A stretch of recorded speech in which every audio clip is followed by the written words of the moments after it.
Hi guys, I'm Adam Taki, the co-founder of Amazing Taste Food Seasonings and the author of Spice It Up.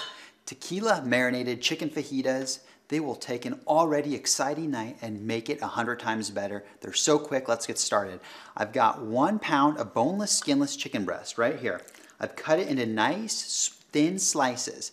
That just helps the fajitas cook faster, cook more evenly, and just after we season it, help it just pop with that oomph of flavor that we're looking for.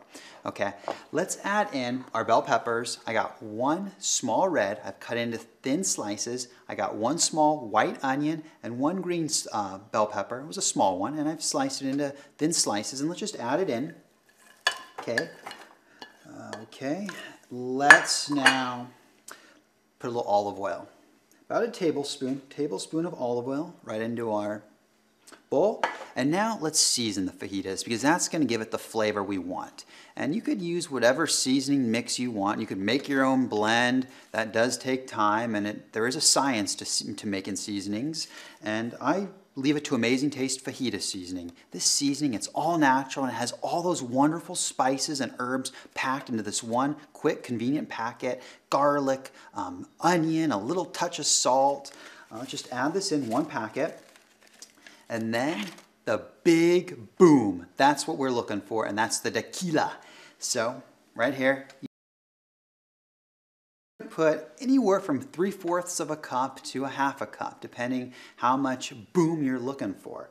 So I'm gonna add in 1/2 cup. And then I've gotta have a shot myself. The chef always has to have a shot if he's making tequila marinated fajitas. Ooh, that was a good one. But it's gonna taste even better on the fajitas. Okay guys, 5 minutes of cooking time, that's all this is gonna take.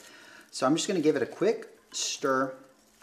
And since we are marinating, okay, you could marinate this for as long as you want. From 5 minutes, marinate it in your refrigerator, from 5 minutes to overnight. The longer you let it marinate for, the more depth of rich, hearty flavor the fajitas are gonna have, the more all the spices and herbs are just gonna penetrate and settle into the ingredients. Anyway, we're gonna just cook this up really quick. Got my pan heated on medium-high temperature. Just put a tablespoon of olive oil right here. And let's add it into our pan, and all it is about 5 minutes. Quick saute, and you'll be ready to enjoy these things. And they're gonna be so delicious, you're just gonna love them. Your friends are gonna love them. And guys, thank you so much for watching. I'm Adam Taki. For more information, please visit amazingtaste.com, and have a great day, guys. Take care.